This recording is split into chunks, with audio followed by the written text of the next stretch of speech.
अस्सलामुअलैकुम। अकबर मरहूम का एक शेर है कि समझ में साफ आ जाए फसाहत उसको कहते हैं। समझ में साफ आ जाए फसाहत उसको कहते हैं, असर हो सुनने वाले पर बलागत उसको कहते हैं। बहुत देर से ये शेर हमारे जहन में गर्दिश कर रहा था, जी में आया कि आज हम इसी शेर के हवाले से आपसे कुछ बात करें। जैसा कि आप बोर्ड पर देख पा रहे हैं कि यहाँ पर एक शेर लिखा हुआ है कि समझ में साफ आ जाए फसाहत उसको कहते हैं, असर हो सुनने वाले पर बलागत उसको कहते हैं। यहाँ पर हम इंडिकेट करेंगे दो लफ्ज़ पर, एक फसाहत है और दूसरा लफ्ज़ है बलागत।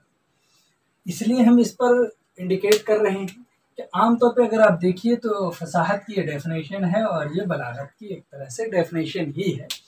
समझ में साफ आ जाए और इसी तरह से असर हो सुनने वाले पर। बहुत मुख्तसर में, बहुत शॉर्ट में बड़ी बातें इन्होंने कही हैं और शायरी तो दरअसल इसी का नाम ही है कि बड़ी बात को मुख्तसर करके पेश किया जाए। और इसी तरह से एक अंग्रेज़ राइटर नीत्शे ने भी ये बात कही है कि हम चाहते हैं कि एक किताब को हम चंद लफ्ज़ों में पेश कर दें। यही चीज़ है दरअसल, तो इसी चीज़ को पेश करने का हुनर यहाँ पर बताया गया है और इसी के हवाले से हम आपसे बात कर रहे हैं कि ये दो चीज़ें जो इस्तेमाल हुई हैं तो इनमें से ये क्या इल्म है या नहीं है। अगर इसकी बात करें तो सबसे पहले हम बलागत और फसाहत, जो फसाहत और बलागत हम बोलते हैं, तो इसमें हम देखते हैं बलागत को। तो बलागत को हम इल्म समझते हैं, हालांकि ये कोई इल्म नहीं है बल्कि ये एक तसव्वुर है।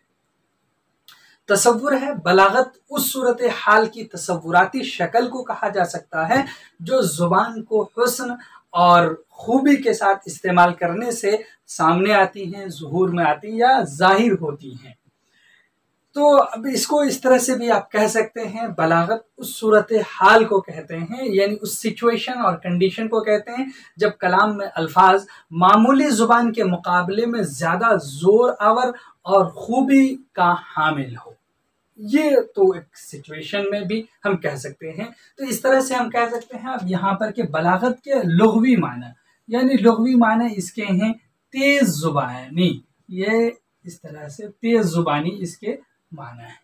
अब इसके बाद है कि इसके मजाजी माना क्या है। कलाम को दूसरों तक पहुँचाने में मर्तबे कमाल को पहुँचना, यहाँ पर लिखते हैं मजाजी माना।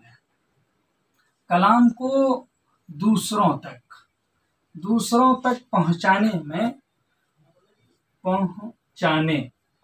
मर्तबे कमाल को पहुँचना, कमाल को पहुँचना यही है असल में बला के सामने दूसरा लफ्ज़ जो फसाहत है। तो आप कह रहे होंगे कि आखिर वो फसाहत क्या है। तो इस तरह से जैसा कि हमने कहा कि बलागत एक तसव्वुर है, उसी तरह से फसाहत भी एक तसव्वुर है। ज़ुबान की सेहत का ताल्लुक फसाहत से है, यानी इसका मतलब ये है कि फसाहत से मुराद ये हुआ कि लफ्ज़ या मुहावरे या फ़िक्रे, इस तरह की जो चीज़ें हम इस्तेमाल करते हैं या फिर बोला जाता है, लिखा जाए, जिस तरह मुस्तनद अहले ज़ुबान यानी जिनकी ज़ुबान है वो लिखते, बोलते, पढ़ते हैं, उसी तरह से उसको इस्तेमाल किया जाए तो वो फसाहत है। तो इसका मतलब है कि ये दोनों में एक तरह से आप कह सकते हैं कि इसको परमानेंटली नहीं बोला जा सकता है, जबकि बलागत परमानेंट होता है, फसाहत टेम्परेरी है। इसलिए कि जब हम ज़ुबान, जो फ़िक्रे होते हैं, जो मुहावरे होते हैं, आमतौर पर क्या होता है कि ज़माने और कंडीशन के लिहाज से हम बदल देते हैं। यानी इसका मतलब अगर वो बदल रहा है तो इसका मतलब है कि उस वक्त हम उसका हुक्म लगा सकते हैं कि फसाहत है या नहीं है, फसीह या गैर फसीह हम कह सकते हैं। उसके बाद है कि बलागत में ऐसी कोई चीज़ें नहीं होती हैं जबकि उसका हुस्न, जो भी माने हम इस्तेमाल में कर रहे हैं, उसमें क्या हुस्न और ज़ोर पैदा कर रहे हैं, ये है। दोनों का एक बेसिकली इस तरह से एक फ़र्क हम बयान कर सकते हैं, बता सकते हैं। इसके पेश नज़र अगर हम देखें तो हम बलागत यानी कलाम में बलागत की कैफियत पैदा करने में चंद उलूम कार आमद होती हैं। चंद उलूम कार आमद हैं, तो हम यहाँ लिख रहे हैं चंद कार आमद उलूम, यानी किसमें, बलागत में जो कलाम है, कलाम में बलागत की कैफियत पैदा करने वाले चंद उलूम हैं। पहला है नंबर 1 में वो इल्म है जिसको हम कह सकते हैं बयान। अब ये बयान है, बयान को हम कहते हैं डिस्कोर्स। बयान है डिस्कोर्स, यानी अब ये देखिए कि ये डिस्कोर्स इस बयान को भी पूरी तरह से वाज़ेह नहीं कर रहा है। बयान है, बयान एक बसीत इल्म है और उससे भी ज्यादा कुशादा है और अमीक इल्म है। ये बहुत गहरा इल्म है जो बयान है, जबकि डिस्कोर्स एक महदूद माने को ही वाज़ेह कर रहा है। बयान की बुनियाद किस पर है, तो वो मंतिक पर है और इल्मुल इल्म पर है, यानी एपिस्टीमोलॉजी पर है। वो इससे बहुत ब्रॉड है, बहुत कुशादा है। तो इस हवाले से अगर देखें तो बयान की एक छोटी सी तारीफ तो बनती ही है कि बयान की तारीफ भी की जाए। तो कह सकते हैं कि इसमें उन तरीक़ों और इम्कानात का मुताला किया जाता है। इल्म बयान में उन चीज़ों को पढ़ा और समझा जाता है जिनके ज़रिए एक ही माना को कई तरह से अदा कर सकते हैं, जिसमें एक माना को कई तरह से कई पैरायों में हम बयान कर पाएं, वो है इल्म बयान। अब इसके लिए जो इम्कानात हैं इल्म बलागत, यानी बलागत में जो कलाम में जो कैफियत जो हम पैदा करते हैं, दूसरी चीज़ है तो वो है इल्म बदी। तो बदी है दूसरी चीज़। अब बदी में हम कह सकते हैं, बदी किसको कहेंगे, इसमें अल्फाज के मानों और सूरी हुस्न और वो तरीक़ा हाय इस्तेमाल का मुताला इसमें किया जाता है जिनके ज़रिए कलाम की मानवी या ज़ाहिरी खूबसूरती में इजाफा होता है, उसको हम बदी कहते हैं। और बदी माने ही है ज़ाहिरी। तो इस तरह से ये दो चीज़ हो गई कि चंद कारआमद उलूम हैं किस चीज़ के लिए, कलाम में बलागत की कैफियत पैदा करने में दो चीज़ें। बलागत का तीसरा इल्म अरूज है, अरूज ऐन पर ज़बर के साथ।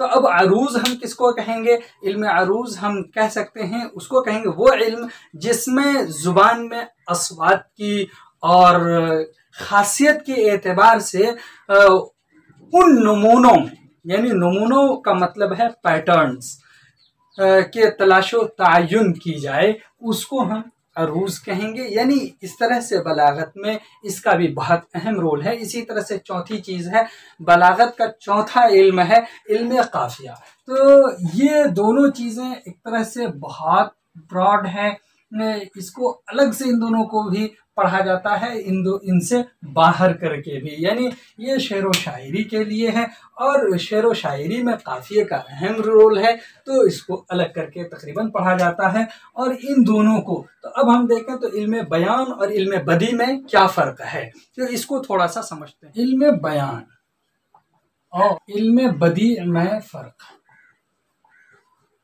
ये है, इल्म बयान और इल्म बदी में फ़र्क हम यहाँ पर देखेंगे।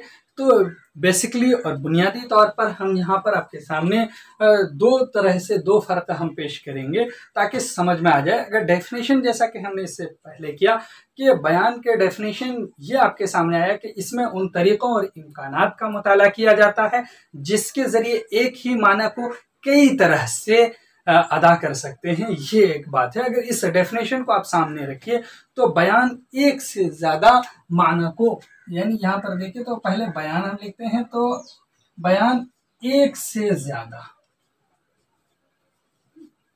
ज्यादा माना को क्या करता है, किस तरह पैदा होते हैं वो इसमें समझ में आती हैं। दूसरी बात, एक माना को मुख्तलिफ पैरायों में, तो वही है कि एक माना को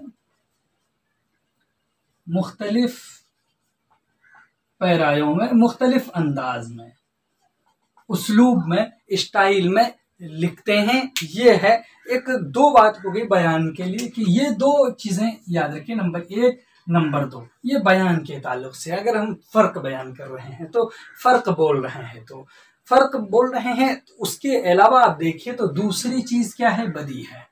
बदी के डेफिनेशन आपके सामने अभी आई। तो यहाँ पर आप देख रहे हैं बयान के ज़रिए से जो चीज़ें हम पैदा कर पा रहे हैं, जो माना पैदा हुए हैं, माना की खूबियों के अलावा एक कौन सी खूबियां उसमें हैं, इस बयान के अलावा कौन सी खूबियां हैं, तो एक में देखेंगे वो खूबियां क्या की जाए, पैदा की जाए या फिर परखी जाए। ये एक बात।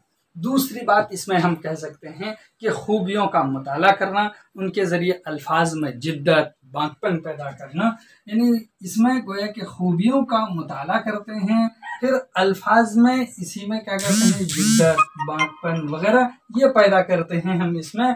तो ये है बदी। अब ये दोनों के लिए एक ख़ास बात और बता दें कि जो इल्म बयान है इसको इल्म अदब भी कहा जाता है। इसी का नाम है। इल्म अदब के साथ साथ इसको इल्म किताबत के भी नाम से याद करते हैं। इसी तरह से जो इल्म बदी है, इस इल्म बदी को एक नाम है इल्म मानी, इसको इल्म मानी के नाम से भी याद करते हैं। यानी पहले के ज़माने में अगर देखा जाए तो अदब से मुराद यही बयान होती थी और माना से मुराद बदी। यानी